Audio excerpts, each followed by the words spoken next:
آپ کے علم میں ہے کہ آج ماہ محرم الحرام کی 15 تاریخ ہے۔ گویا کہ ابھی یوم عاشورہ کو گزرے ہوئے بمشکل 5 دن ہوئے۔ میں نے آج سے کوئی 11 دن قبل کراچی ہی میں فاران کلب کے زیر اہتمام ایک خاصے بڑے اجتماع سے خطاب کرتے ہوئے قرآن مجید کا فلسفہ شہادت بیان کیا تھا۔ اگرچہ میرا مین مضمون تھا قرآن مجید کا فلسفہ شہادت، تاہم اس کے ساتھ ہی میں نے، چونکہ یہ عام طور پر بھی شہادتوں کا زمانہ شمار ہوتا ہے، ذی الحجہ میں حضرت عثمان رضی اللہ تعالیٰ عنہ شہید کیے گئے، یکم محرم الحرام کو حضرت عمر رضی اللہ تعالیٰ عنہ کی وفات ہوئی ہے، اگرچہ وہ زخمی ہو گئے تھے 28 ذی الحجہ کو۔ پھر یہ سانحہ کربلا پیش آیا ہے 10 محرم کو، تو یہ دن ہوتا ہے ایسا کہ جس میں انہی موضوعات پر تقاریر ہوتی ہے۔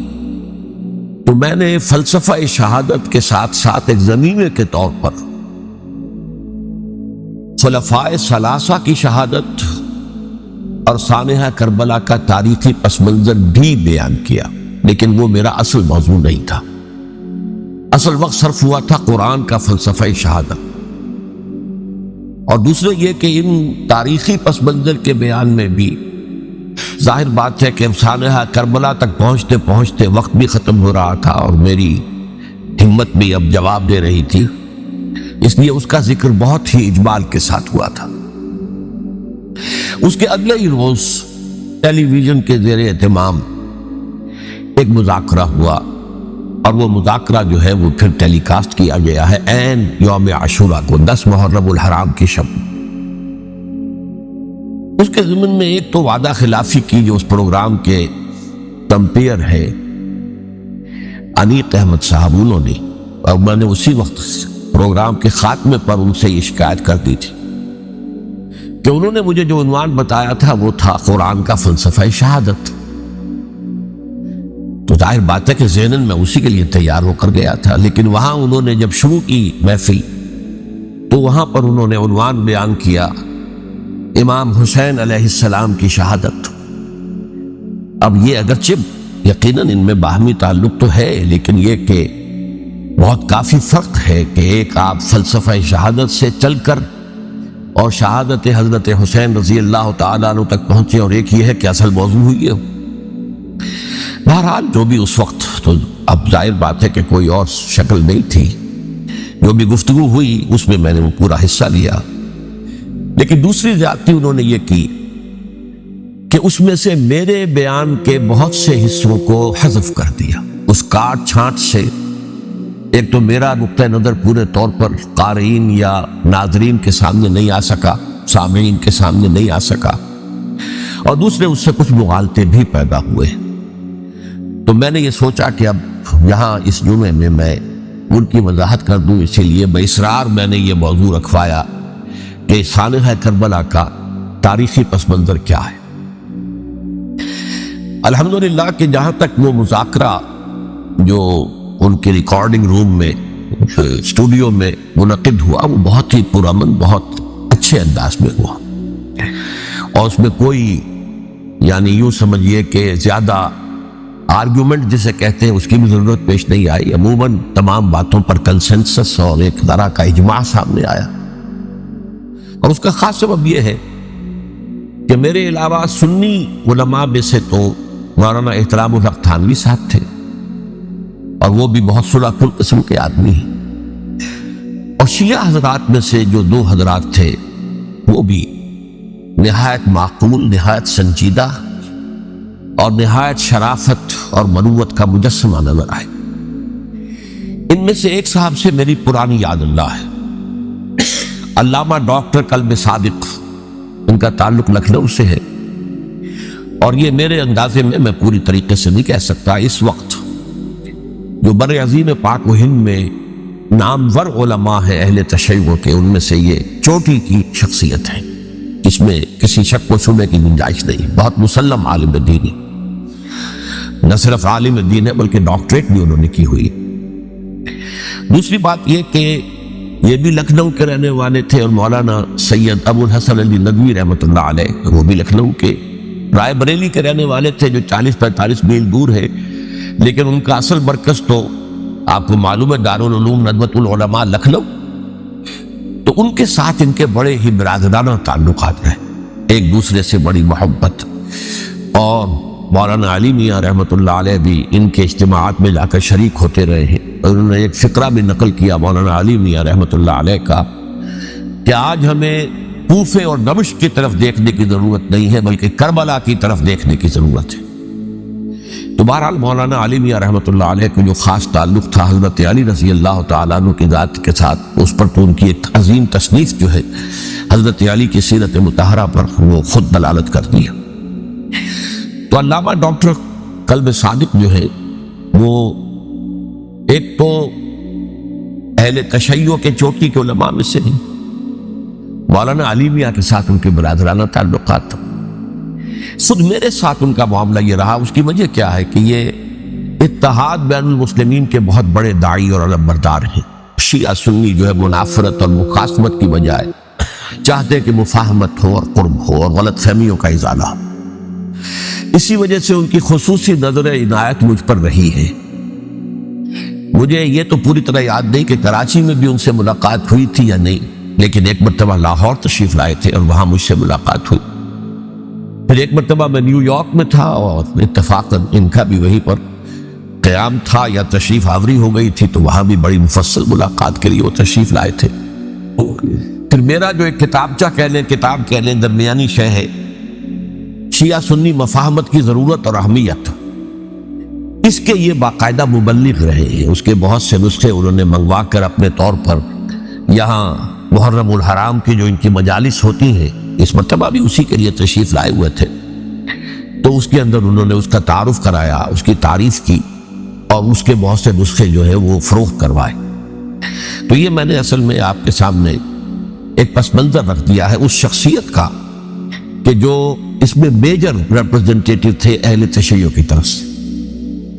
انہوں نے ایک نکتہ جو بیان کیا، واقعہ یہ ہے کہ میرا ذہن بھی ادھر منتقل نہیں ہوا تھا اس سے پہلے، انہوں نے فرمایا کہ یہ اللہ کے راستے میں شہید ہو جانے والے کو جو اللہ کے راستے میں قتل ہو جائیں، سورہ بقرہ میں تو فرمایا انہیں مردہ مت کہو، وَلَا تَقُولُوا لِمَنْ يُقْتَلُ فِي سَبِيلِ اللَّهِ أَمْوَاتٌ بَلْ أَحْيَاءٌ وَلَٰكِن لَا تَشْعُرُونَ، وہ تو زندہ ہیں لیکن تمہیں ان کا شعور نہیں۔ لیکن سورہ آل عمران کے اندر جو آیت آئی ہے وَلَا تَحْسَبَنَّ الَّذِينَ قُتِلُوا فِي سَبِيلِ اللَّهِ أَمْوَاتًا بَلْ أَحْيَاءٌ عِندَ رَبِّهِمْ يُرْزَقُونَ، ہرگز مت سمجھنا ان کو جو اللہ کی راہ میں قتل ہو جائے کہ وہ مردہ ہیں، وہ زندہ ہیں، اپنے رب کے پاس سے رزق پا رہے ہیں۔ تو انہوں نے کہا کہ اللہ تعالیٰ کی راہ میں قتل ہو جانے والوں کو مقتول کہنا ہی نہیں، سمجھنا بھی غلط ہے۔ دل سے بھی بات جو ہے وہ یہ نہیں ہونی چاہیے کہ وہ مردہ ہے، بلکہ وہ زندہ ہے، اس شد و مت کے ساتھ وَلَا تَحْسَبَنَّ، ہرگز نہ سمجھنا ان کو جو اللہ کی راہ میں قتل ہو جائیں کہ وہ مردہ ہے، وہ تو زندہ ہے، اپنے رب کے پاس سے رزق پا رہے ہیں۔ اس در میرا ذہن نہیں گیا تھا، میں اس کو تسلیم کر رہا ہوں۔ دوسرے جو شیعہ عالم دین تھے، مجھے ان کا پورا نام مستحضر نہیں ہے، نقوی صاحب وہ بھی ڈاکٹر بھی ہیں اور عالم دین ہے، وہ بھی تھے، اور وہ بھی بہت ہی یوں سمجھیے کہ یعنی دلیل کو تسلیم کرنے والے اور بہت ہی معقول انداز میں گفتگو کرنے والے تھے۔ بہرحال جب وہ مذاکرہ شروع ہوا تو سب سے پہلے ڈاکٹر قلب صادق صاحب کو دعوت دی گئی کہ وہ اظہار خیال کریں۔ انہوں نے انہی 2 آیتوں کے حوالے سے جو ابھی میں نے بیان کی ہے، ایک نکتہ بھی بیان کیا، کچھ اور باتیں بھی بیان کی۔ اس کے بعد جب میری باری آئی کہ میں نے کہا کہ مجھ سے کچھ اور سوال کیا گیا تھا، لیکن میں نے کہا کہ میں پہلے بات وہیں سے شروع کرنا چاہتا ہوں۔ سوال یہ کیا گیا تھا ڈاکٹر قلب صادق سے کہ قرآن کا فلسفہ شہادت کیا ہے۔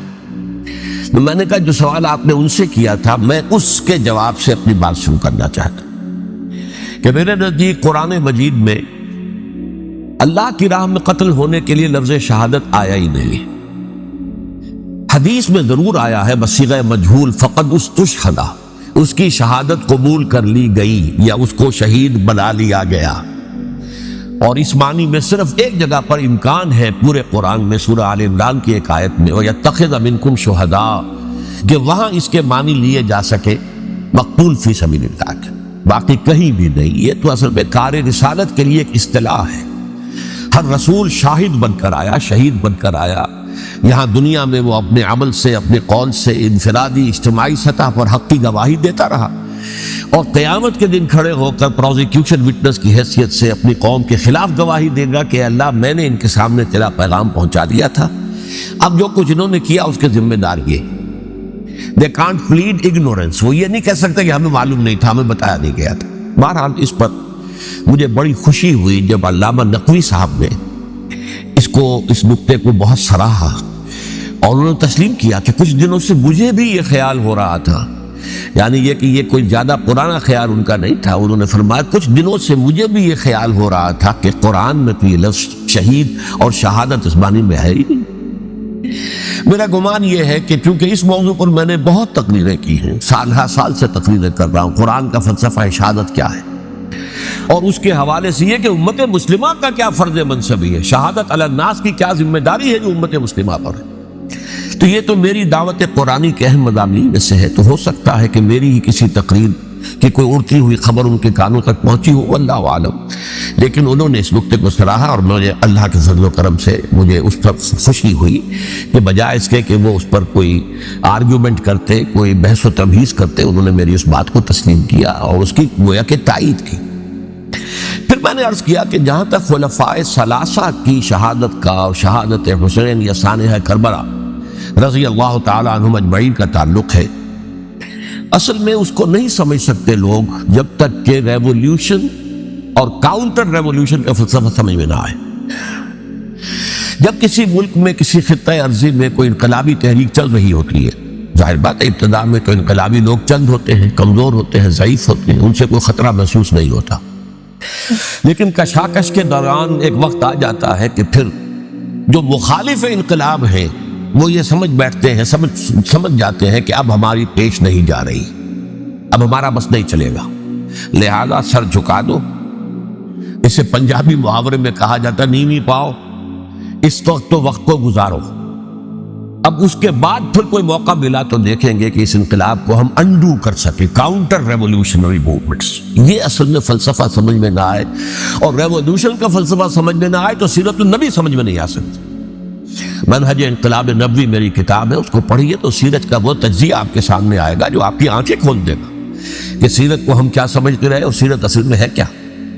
بہرحال یہ کاؤنٹر ریولوشنری موومنٹس تھی کہ جب عرب میں حضور کو فیصلہ کن قوت حاصل ہو گئی تو جو بھی مخالفین تھے انہوں نے سر جھکا لیا، سرنڈر کیا، اسلام لے آئے، گویا کہ چھپ گئے اسلام کے لبادے میں۔ لیکن وہ تھے اسی طاق میں کہ پھر کبھی موقع ملے تو پھر ہم اس نظام کو لہو بالا کر دیں، تلپٹ کر دیں۔ یہ رد عمل سب سے پہلے خود عرب کے اندر پیدا ہو۔ مشرکین عرب کو جب سورہ توبہ کی پہلی 6 آیات نازل ہوئی ہیں جن میں الٹیمیٹم دے دیا گیا کہ اب کسی مشرک قبیلے سے کوئی معاہدہ اللہ کا اور اس کے رسول کا نہیں ہوگا، تمہیں 4 مہینے کی مہلت دی جا رہی ہے، یا ایمان لے آؤ اور یا تمہیں قتل کر دیا جائے۔ یہ بہت سخت آیات ہے قرآن کی، سورہ توبہ کی ابتدائی 6 آیات، اور حضرت علی رضی اللہ تعالیٰ عنہ کا کہنا یہ ہے کہ اس آپ کو معلوم ہے کہ مصحف میں یہ واحد صورت ہے جس سے پہلے بسم اللہ الرحمن الرحیم نہیں لکھی ملی، آپ کو نظر آتی، باقی 113 صورتوں کے شروع میں بسم اللہ الرحمن الرحیم ہے۔ تو کیا وجہ ہے یہاں کیوں نہیں ہے؟ حضرت علی کا فرمانا ہے کہ یہ صورت تو تلوار ہاتھ میں لے کر اتری ہے، اور بسم اللہ الرحمن الرحیم میں اللہ تعالیٰ کے 2 اسماء ہیں، الرحمن الرحیم، تو یہ گویا کہ اس سے متضاد صورتحال ہے کہ اب تمہارے لیے آخری موقع ہے، یا ایمان لے آؤ اور یا قتل کر دیے جاؤ۔ اس میں ایک تیسری گنجائش خود بخود نکلتی تھی، یا یہ ملک چھوڑ کر چلے جاؤ، اور ایسا بہت سے لوگوں نے کیا بھی، لیکن اکثر لوگوں نے گردن جھکائی۔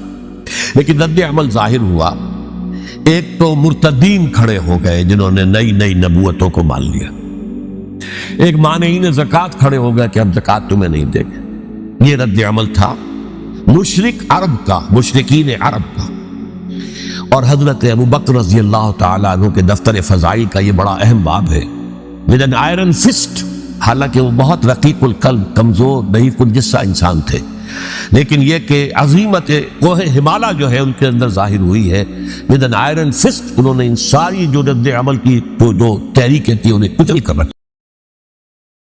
اور پھر پورے عرب کو گویا کہ اثر نو اس میں اسلام کے نظام کو کنسولیڈیٹ کر کے حضرت عمر کے حوالے کر دیا رضی اللہ تعالیٰ عنہ. حضرت عمر کے زمانے میں جو جنگیں ہوئی اس میں سلطنت روما جو ہے، جو اس وقت کی دو سپر پاورز تھی، سلطنت روما قیصر روم ہیرقلیس ہرقل تھا اس وقت کا جو رومی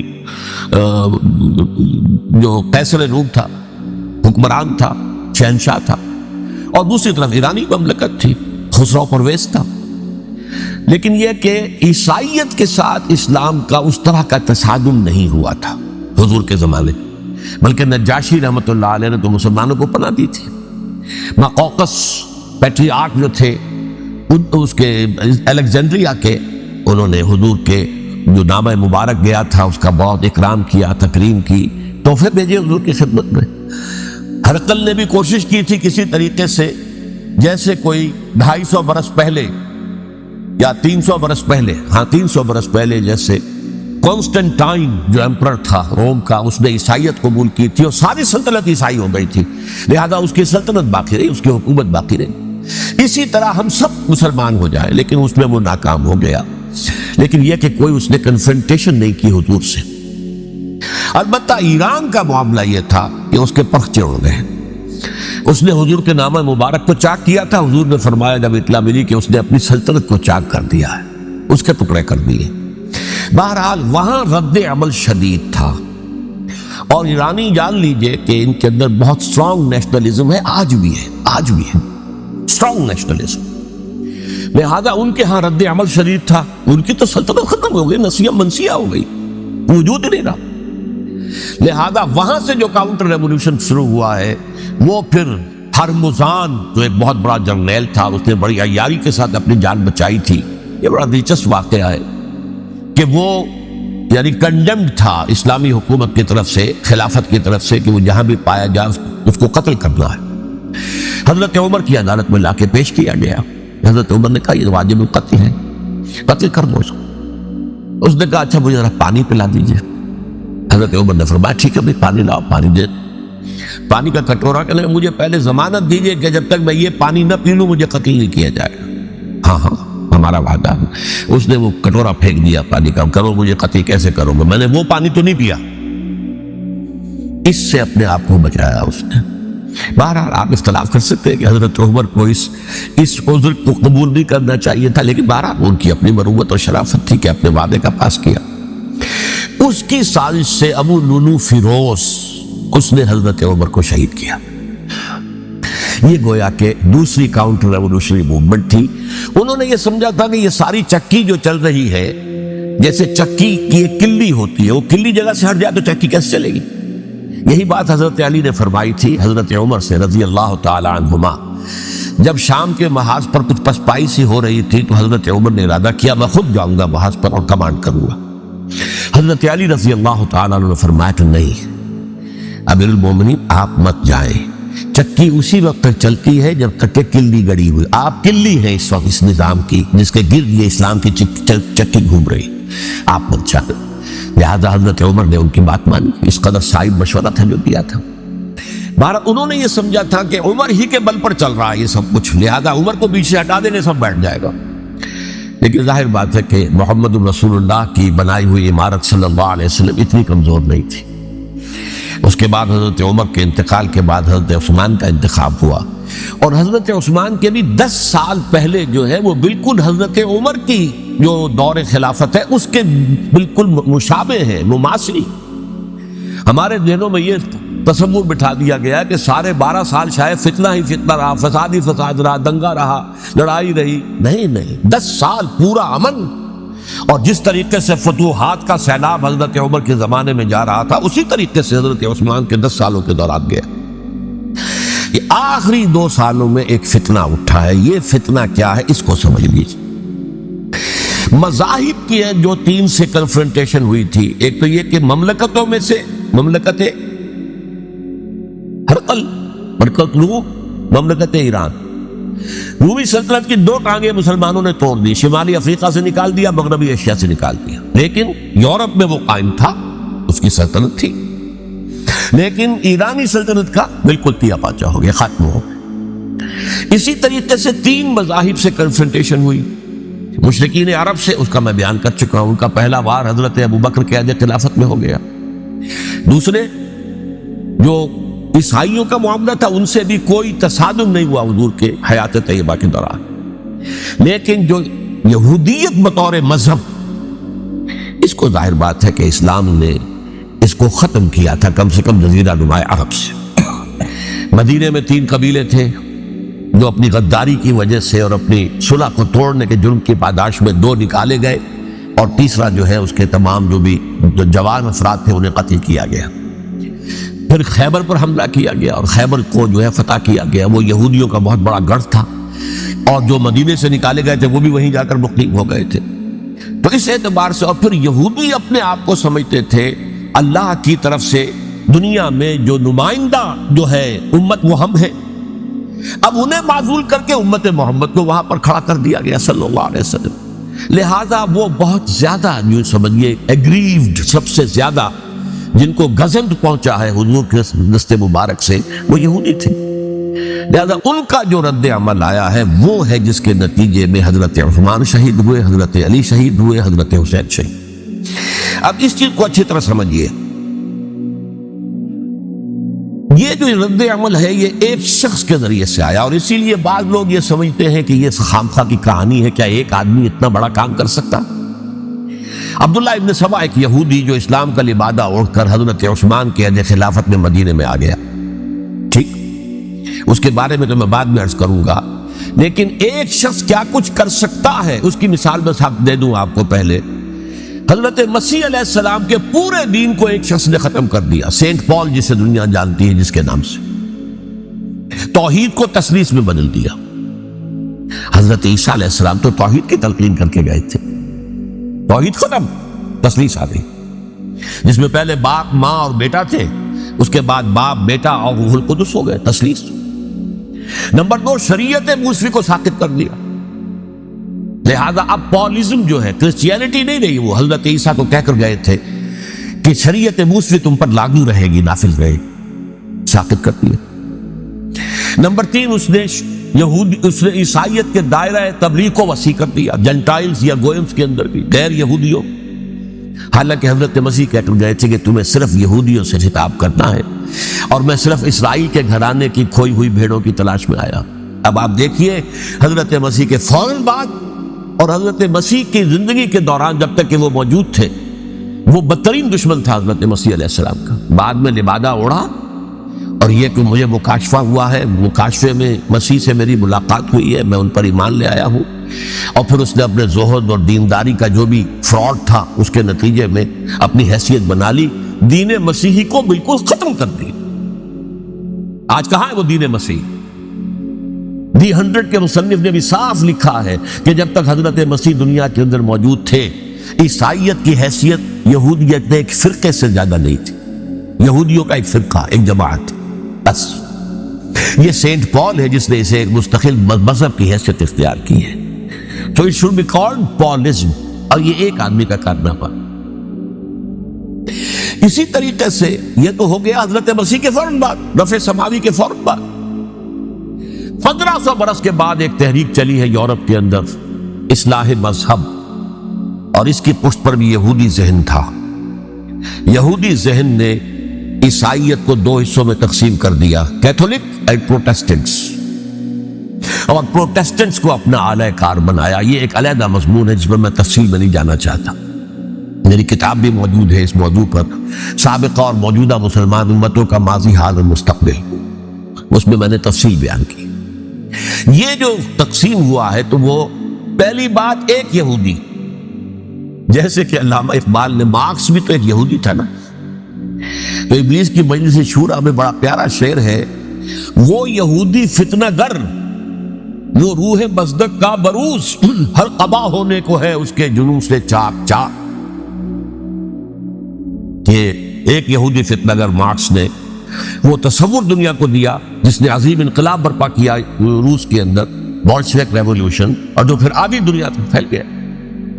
آج سے 50 سال پہلے امریکہ کانپتا تھا، روس کے سامنے کھڑا ہوا کانپ رہا تھا، اس لیے کہ روس سائنٹیفک ترقی میں امریکہ سے بہت آگے تھا، اس کے ایسٹروناٹ پہلے گئے ہیں خلا کے اندر، امریکہ تو بہت پیچھے تھا۔ بہرحال اس نے جس طریقے سے USSR کا خاتمہ کرایا ہے وہ ایک علیحدہ بات ہے، میں اس وقت اس طرف نہیں جانا چاہتا، لیکن جان لیجئے کہ وہ ایک شخص کا کارنامہ، وہ یہودی فتنہ گر، وہ روح مصدق کا بروز ہر تباہ ہونے کو ہے اس کے جنوں سے تار تار، اسی طرح وہ عبداللہ ابن سبا یہودی فتنہ گر۔ آج اہل تشیع میں سے بعض حضرات کہتے ہیں کہ یہ عبداللہ ابن سبا یہ تو افسانوی شخصیت ہے، اس کی حقیقت کوئی تھی ہی نہیں، حالانکہ ان کی اپنی کتاب میں رجال کشی کے اندر اس کا ذکر موجود ہے، اور یہ بھی موجود ہے کہ حضرت علی رضی اللہ تعالیٰ عنہ نے اپنے عہد خلافت میں اسے زندہ جلوایا ہے۔ اس کی وجہ کیا تھی؟ یہ آیا مدینے کے اندر اسلام کا لبادہ اوڑھ کر، جس نے چند عقیدوں کی اشاعت شروع کی۔ سب سے پہلے حضرت علی تو خدا ہیں، گاڈ انکارنیٹ، اوتار کا تصور، جیسے ہندوؤں میں ہے رام چندر جی خدا کا اوتار، اور عیسائیت میں بھی پہلے گاڈ انکارنیٹ کا تصور تھا کہ حضرت مسیح خدا کا اوتار ہے، انکارنیشن آف گاڈ۔ تو اس نے کہا کہ حضرت علی تو خدا کا اوتار ہے، خدا ہے۔ نمبر 2، اس نے کہا کہ ہر نبی کا ایک وصی ہوتا ہے جس کے حق میں وہ وصیت کرتا ہے، تو حضور صلی اللہ علیہ وسلم کے وصی حضرت علی ہیں، لہذا خلیفہ تو اول روز سے حضرت علی ہے، حضرت ابو بکر، حضرت عمر، حضرت عثمان، یہ تو غاصب ہے، اور حضرت عثمان کی خلافت تھی اس وقت، خاص طور پر۔ پھر اس نے جو قبائلی عصبیت تھی اسے بھڑکایا۔ پرانی جو عصبیت چل رہی تھی قریش کے اندر، وہ دو گھرانے ایک دوسرے کے بدے مقابل تھے۔ دیکھیے، ایک ہوتا ہے قبیلہ، ایک ہوتا ہے گھرانہ۔ ہمارے پنجاب میں ایک قبیلہ ہے وٹو قبیلہ، اس کے گھرانے بہت سے، مانے کے، لالے کے، سجے کے، شامد کے، یعنی کوئی لالا تھا ان میں سے بڑا، ان کے بیٹے ہو گئے لالے کے، ان کی اولاد، خاندان یہ کہلاتے ہیں۔ قبیلہ ایک، یہ وٹو قبیلہ۔ تو قبیلہ تھا قریش، اس میں گھرانے بہت تھے، بنو ہاشم، بنو امیہ، بنو تیم، بنو عدی، یہ بہت سے گھرانے تھے۔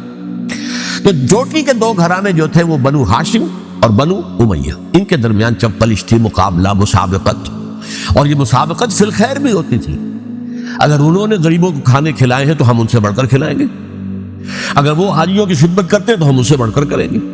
تو ان کے اندر یہ مسابقت فی الخیر بھی تھی، لیکن چپلش تھی کہ کوئی تو ہم سے آگے نہ نکل جائے، وہ سمجھتا تھا وہ آگے نہ نکل جائے۔ اس شخص نے اس پرانی عصبیت کو تازہ کیا کہ حضور تو بنو ہاشم میں سے تھے، لہذا خلافت حق ہے بنو ہاشم کا، یہ غاصب ہے۔ اس سے پہلے دو خلفاء جو تھے وہ نہ بنو ہاشم سے تھے نہ بنو امیہ سے تھے۔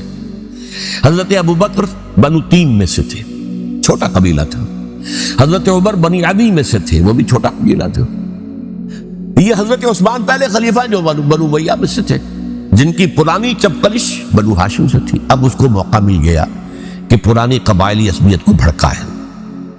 یہ ہے اصل میں اس فتنے کا پس منظر عبداللہ ابن سبا نے جو آ کر پھیلایا ہے، اور اس کی تفصیل میں اس وقت میں نہیں جا سکتا، کیسے یہ فتنہ پروان چڑھا، کیا انہوں نے اسٹریٹجی اختیار کی، کہ یہ کیا کرتے تھے، گروہ بنا کر بھیجتے تھے لوگوں کو۔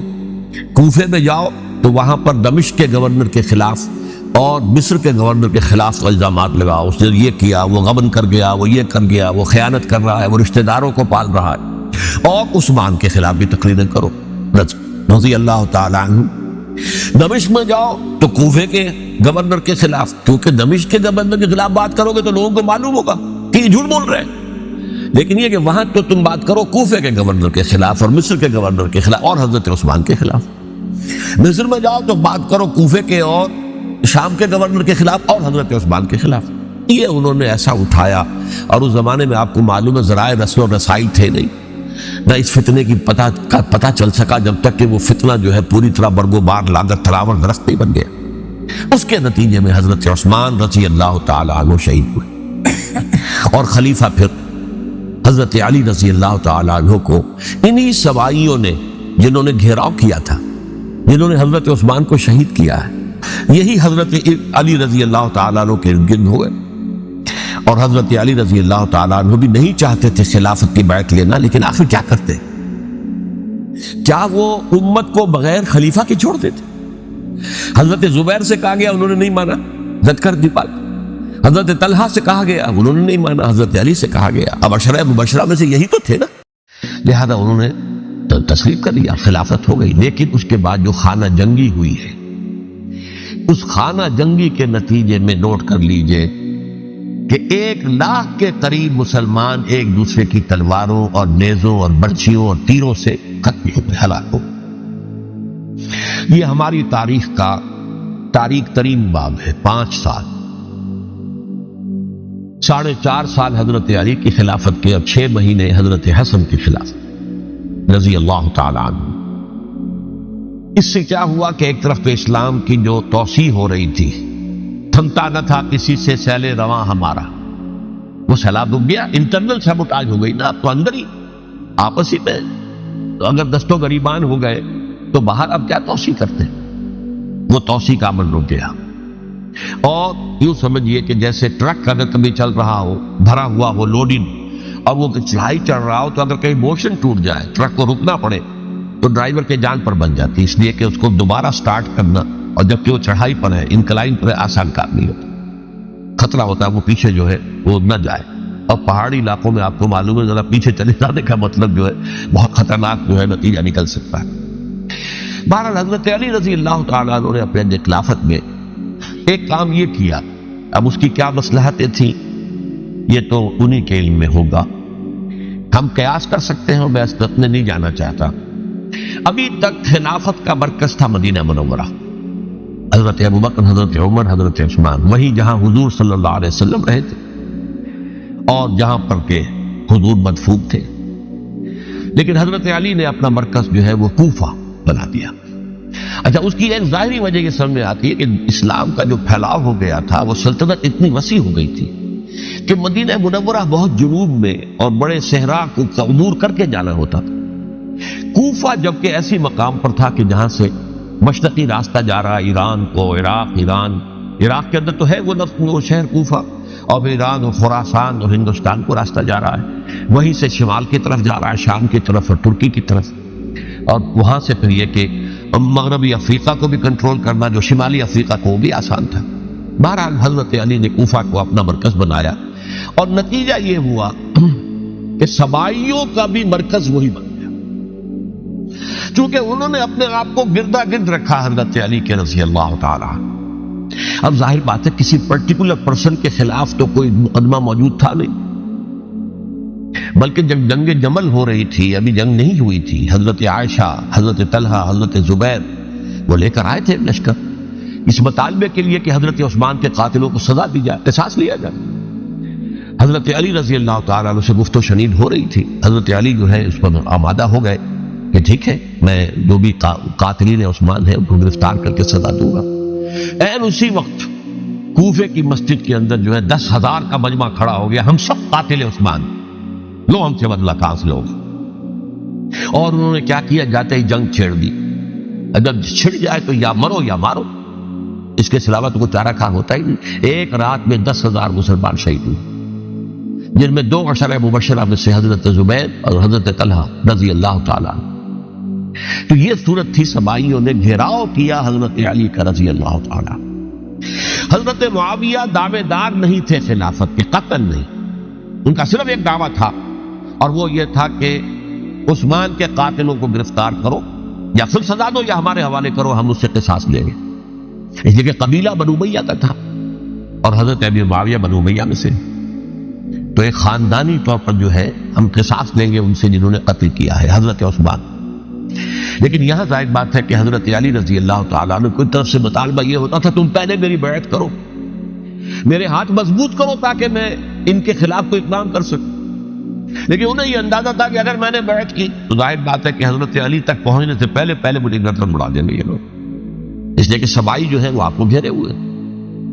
بہرحال ایک عجیب الجھاؤ، ایک ڈائلیما تھا جس کی وجہ سے یہ جنگ چلتی رہی، اور حضرت علی رضی اللہ تعالیٰ عنہ کو انہی کے شیعان علی ہی کے اندر سے وہ جماعت علیحدہ ہوئی تھی جس کو ہم خوارج کے نام سے جانتے ہیں، اور ایک خارجی ملجم ابن ملجم ہی نے حضرت علی کو شہید کیا رضی اللہ تعالیٰ عنہ۔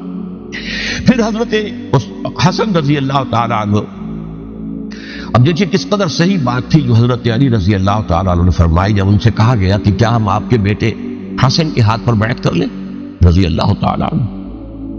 فرمایا نہ میں تمہیں اس کا حکم دیتا ہوں نہ میں اس سے روکتا ہوں، یہ تمہارا معاملہ ہے. امرہم شورا بینہم، تم اپنے باہمی مشورے سے جو فیصلہ کرو گے ٹھیک ہے، میں نہ حکم دیتا ہوں نہ روکتا ہوں. اس کا کیا مطلب ہے؟ باپ کے بعد بیٹے کی خلافت ہرگز حرام نہیں ہے، ورنہ کہتے کیسے ہو سکتا میرا بیٹا؟ نہیں، یہ نہیں کہا. حضرت عمر سے بھی کہا گیا تھا کہ اپنے بیٹے کو نامزد کر دیں، عبداللہ ابن عمر کو، تو انہوں نے جواب میں کیا کہا؟ اسے تو طلاق دینی بھی نہیں آتی. انہوں نے اپنی کسی زوجہ کو طلاق دی تھی اور اس میں جو صحیح ترین طریقہ ہے وہ اختیار نہیں کیا تھا. انہیں طلاق دینے تک نہیں آتی تو میں اسے خلیفہ بنا دوں. یہ نہیں کہا تھا کہ باپ کے بعد بیٹا خلیفہ نہیں ہو سکتا، یہ تو نہیں تھا، کہیں حرام نہیں ہے، نہ کتاب و سنت میں، نہ کوئی حدیث ہے، نہ کہیں قرآن مجید میں. تو حضرت علی نے بھی فرمایا رضی اللہ تعالی نہ میں روکتا ہوں نہ حکم دیتا ہوں، یہ تمہارا اپنا معاملہ ہے. بہرحال حضرت حسن رضی اللہ تعالی عنہ نے حضرت امیر معاویہ سے صلح کر لی، خلافت ان کو سپرد کر. دیکھیے میں حضرت ابوبکر، حضرت عمر، حضرت عثمان، حضرت علی کے ساتھ حضرت حسن کے دور خلافت کو بھی خلافت راشدہ سے سمجھتا ہوں. اور تبھی 30 سال پورے ہوتے ہیں اس حدیث کے مطابق کہ حضور نے فرمایا خلافت 30 برس رہے گی پھر ملوکیت آ جائے گی. تو حضرت حسن کا بہت بڑا کارنامہ یہ ہے کہ اس خانہ جنگی کا دروازہ بند کر دیا. اور یہ پیشن گوئی تھی حضور کی صلی اللہ علیہ وسلم. حضرت حسن جب بچے تھے حضور کے انتقال سے پہلے، میرا یہ بیٹا مسلمانوں کے 2 گروہوں میں صلح کرائے گا، یہ حضور کی پیشن گوئی تھی. اور وہ پیشن گوئی حضرت حسن کے علم میں بھی ہوگی یقین. بہرحال انہوں نے صلح کی حضرت امیر معاویہ کے ساتھ رضی اللہ تعالی عنہ، خلافت ان کے حوالے کر دی اور کچھ شرائط تھی طے ہو گئی. اللہ خیر سرتا. حضور کی تو یہ پیشن گوئی جو ہے صحیح ثابت ہوئی کہ میرا یہ بیٹا مسلمانوں کے 2 بڑے گروہوں کے درمیان صلح کرا دے گا. اور سبائیوں نے انہیں تانے دیے، یا عار المومنین، اے مومنوں کے لیے موجب عار، موجب شرم، تم نے بزدلی دکھائی ہے، تم نے امیر معاویہ کو خلیفہ تسلیم کر لیا، تم نے بزدلی دکھائی. معاذ اللہ ثم معاذ اللہ ثم معاذ اللہ. اب میں کچھ باتیں حضرت امیر معاویہ کے بارے میں کہنا چاہتا ہوں، اس لیے کہ وہاں اس میں نے حضرت معاویہ کے بارے میں یہ تو بہت شدت کے ساتھ کہا تھا اور میں اب بھی اس پر قائم ہوں اور پوری طریقے سے قائم ہوں. میرا مستقل موقف یہی ہے کہ حضرت معاویہ رضی اللہ تعالیٰ عنہ کے دور خلافت کو ہم خلافت راشدہ میں شامل نہیں سمجھتے، اہل سنت میں سے کوئی بھی نہیں سمجھتا. لیکن اس کے ساتھ میں نے حضرت امیر معاویہ کے کچھ مناقب بھی بیان کیے تھے تاکہ پلڑا جو ہے ترازو کا اس کے دونوں پلڑے سامنے آ جائے. لیکن یہ کہ وہ حصہ میرے اس بیان کا نکال دیا گیا، ختم کر دیا گیا. یہ میں نہیں جانتا کہ اس میں کیا مصلحت دیکھی گئی ہے. اس میں تو کسی کے لیے کوئی معاملہ ایسا نہیں تھا کسی کے جذبات کو جو ہے وہ ٹھیس پہنچانے والا. کیونکہ میں نے کہا وہ خلیفہ راشد نہیں تھے، صاف میں نے کہا، بلکہ وہ دور ملوکیت کا آغاز ان سے ہو گیا ہے. بلکہ جب ایک صاحب نے یہ کہا کہ کربلا کے بعد سے دور ملوکیت آ رہی تھی تو میں نے کہا نہیں جناب، دور ملوکیت تو 20 سال پہلے پوری ہو چکی تھی، شروع ہو چکی. حضرت امیر معاویہ کے بھی 20 سال جو ہے وہ دور ملوکیت میں شمار ہیں. انہیں کسری العرب بھی کہا گیا، عرب کے کسریٰ جو شہنشاہ ایران کا خطاب تھا، حضرت معاویہ رضی اللہ تعالیٰ عنہ کو کسری العرب کہا گیا، عرب کا کسریٰ یہ. لیکن دوسری طرف یہ ہے کہ وہ صحابی رسول رضی اللہ تعالیٰ حضور کے برادر نسبتی بھی ہیں، حضور کے سالے ہیں. ان کی ہمشیرہ ام حبیبہ حضور کے زوجہ محترمہ ہیں، ام المومنین ام حبیبہ رضی اللہ تعالیٰ عنہ. پھر کس قدر معتمد علیہ تھے حضور کے کہ کاتبان وحی میں شامل تھے. وحی کی کتابت کرنے والے چند لوگ تھے جنہیں کہ حضور کہتے تھے کہ اب یہ آیت لکھ لو. ان میں سے ایک امیر معاویہ بھی رضی اللہ تعالیٰ. تو بڑے توازن کی ضرورت ہے. دیکھیے صحابہ کرام کا جہاں تک تعلق ہے، اہل سنت کا موقف یہ ہے کہ صحابہ کو کلہم عدول، صحابہ سب کے سب نیک نیت ہے اور ان کی روایت جو ہے قبول کی جائے گی، رد نہیں کی جائے گی، ان پر کوئی جرح و تعدیل نہیں ہوگی. اس لیے کہ ان کا تزکیہ محمد رسول اللہ صلی اللہ علیہ وسلم نے کیا تھا. لہذا یہ تو ہو سکتا ہے کہ کسی صحابی سے کوئی خطا ہو جائے، لیکن وہ خطا اجتہادی ہوگی، نیت کی خطا نہیں ہوگی، نیت کی غلطی نہیں. اگر کسی صحابی کی نیت پر حملہ کیا جائے تو یہ اصل میں طعن ہے، حملہ ہے حضور پر کہ وہ تربیت دے نہیں سکے اپنے ساتھیوں کو. معاذ اللہ ثم معاذ اللہ ثم معاذ اللہ. وہ تزکیہ کر ہی نہیں سکے. 3 جگہ جو قرآن میں آیا یتلو علیہم آیاتہ ویزکیہم، تو کیا تزکیہ کیا؟ اگر ان کے قریب ترین ساتھی جو تھے، اگر ان کے اندر بھی بدنیتی تھی اور دنیا کی طلب تھی اور دنیا کے اندر اقتدار حاصل کرنے کا جذبہ تھا، تو پھر کیا تزکیہ کیا؟ معاذ اللہ ثم معاذ اللہ. لہذا صحابہ سب کے سب عدول ہیں اور ان سے اختلاف ممکن ہے، لیکن ان کی نیت پر حملہ نہیں ہو سکتا. تو حضرت امیر معاویہ کی شخصیت ایک چیز ہے، آپ کا دور خلافت دوسری چیز ہے. شخصیت کے اعتبار سے صحابی رسول ہیں، برادر نسبتی ہیں حضور کے صلی اللہ علیہ وسلم، اور پھر یہ کہ اس قدر معتمد علیہ ہے صحابہ میں سے کہ وہ کاتبان وحی، یہ عام آدمی کے کرنے کا کام نہیں تھا جو وحی کی کتابت کرے اللہ کے کلام. البتہ یہ ہے کہ جیسا کہ میں نے عرض کیا، ان کا دور خلافت راشدہ نہیں ہے، وہ ملوکیت کا دور ہے. یہ میں نے عرض کیا، میں نے ایک صاحب نے جب یہ کہا کہ ملوکیت شروع ہو رہی تھی، میں نے شروع نہیں ہو رہی تھی، ملوکیت تو 20 سال پہلے شروع ہو چکی تھی. اسی طریقے سے ایک صاحب نے کہا تھا کہ اسلام کو قائم کرنے کے لیے حضرت حسین میدان میں آئے. میں نے کہا یہ بھی غلط ہے، اسلام تو 60 سال پہلے قائم ہو چکا تھا. نبی اکرم صلی اللہ علیہ وسلم کے دستے مبارک سے اسلام قائم ہو گیا. جعل الحق وزهق الباطل ان الباطل كان زهوقا. پھر 30 برس تک وہ کامل شکل کے اندر قائم رہا. تو اسلام جو ہے وہ در حقیقت اب قائم کرنے والی بات نہیں تھی، البتہ اس کے اندر زوال شروع ہو گیا تھا. اس زوال کے عمل کو روکنے کے لیے حضرت حسین میدان میں آئے. یہ ایک چیز کو صحیح تاریخی پرسپیکٹو میں رکھنا. تو جس طرح سے دین کو قائم کرنے کے لیے نہیں، دین قائم تو کیا محمد رسول اللہ صلی اللہ علیہ وسلم والذین معہ رضی اللہ تعالی عنہ، انہوں نے کیا. ہاں اب جو ہے وہ اپنی اس شاندار حیثیت سے نیچے گرنے لگا تھا. وہ میں بعد میں عرض کروں گا کہ میں نے اسے کیا عرض کیا تھا کہ یہ اس زوال کو روکنے کے لیے کسی طریقے سے یہ اپنی اصل حقیقت میں قائم رہے. یہ حضرت حسین رضی اللہ تعالیٰ عنہ کے سعی تھے. اچھا، حضرت امیر معاویہ کے جو 20 سال ہیں وہ پورے امن، سکون، اطمینان، کوئی جھگڑا، کوئی فساد، کوئی اختلاف، کوئی باہمی فارغ، کچھ 20 سال. یہ بھی تاریخ کی بڑی چشم کشا حقیقت ہے جو عام طور پر لوگوں کے علم میں نہیں ہے. سبائی بھی دبکے رہے. حضرت امیر معاویہ کی حکومت اتنی مضبوط تھی، کنٹرول، کہ ان کو کچھ سر اٹھانے کا موقع نہیں ملا. موجود تھے، دبکے رہے. جیسے کہ میں نے کہا ریولیوشن کے آخری مرحلے پر آ کر جو مخالفین ہیں وہ دب جاتے ہیں کہ پھر دیکھیں گے، موقع ملے گا تو پھر لیں گے ان سے حساب کتاب. 20 سال رہے ہیں پورے امن کے. 10 سال کے بعد یعنی درمیان میں ہے حضرت امیر معاویہ کا عہد خلافت. ایک صحابی جو کہ بزرگ صحابہ میں سے ہیں، مغیرہ ابن شعبہ رضی اللہ تعالی عنہ، وہ آتے ہیں اور وہ کہتے ہیں کہ دیکھیے امیر المومنین، کتنی بڑی خانہ جنگی رہی تھی مسلمانوں کی آپس میں، اور اب بھی اگر آپ کسی کو نامزد کیے بغیر چھوڑ گئے امت کو تو پھر خانہ جنگی ہو جائے. 1 لاکھ اس وقت جو ہے وہ ہلاک ہوئے تھے، نہ معلوم اب کتنے ہلاک.